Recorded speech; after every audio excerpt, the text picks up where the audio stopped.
உங்களை பாதுகாக்க கர்த்தர் உங்களுக்கு வாக்கு பண்ணியிருக்கிறார். எங்கே வாக்கு பண்ணினார்? 6ஆம் வசனத்தை படிப்போமா? ஷுவர்லி அப்படின்றார், மெய்யாகவே. ஆமென். ஜீவனுள்ள நாளெல்லாம், அல்லேலூயா சொல்ல மாட்டீங்களா நீங்க? நன்மையும் கிருபையும் என்னை எத்தனை நாள் தொடருமாம்? ஆயுசு நாள்.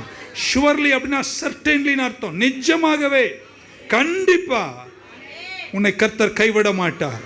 நன்மையும் கிருபை உன்னை ஆயுசு நாளெல்லாம் தொடரும். ஸோ 3 வார்த்தைகளை தரார். 1 குட்னஸ், 1 நன்மை, 2 இரக்கம், 3 நித்திய ஜீவன். கடைசி வார்த்தையில் சொல்றாரு, நான் கர்த்தருடைய வீட்டிலே நீடித்த நாட்களாய் நிலைத்திட. Goodness, mercy and eternal life is promised to you.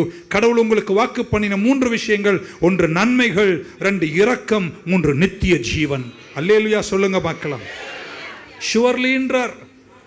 அந்த உங்களை பின்தொடரும், ஃபாலோ யூ என்பது எப்ரே வாழ்க்கையில் ஃபாலோ அல்ல, சேஸ் என்ற அர்த்தம். உன்னை தேடி பிடிக்குமாம். கர்த்தரன் மேய்ப்பர்னு சொல்ற ஒரு 10 பேர். நன்மையும் கிருபை உன்னை என்ன செய்யுமாம்? தொடர்ந்து ஓடி பிடிக்குமாம். ஆமென். உன்னை துரத்தி பிடிக்கும். தைரியமா இருங்க. இந்த வருஷம் உங்களை கர்த்தர் ஆசீர்வதிப்பார். உங்களை கைவிட மாட்டார். நன்மையும் கிருபையும் நித்திய ஜீவனும் உங்களை தொடர்ந்து பிடிக்கும்.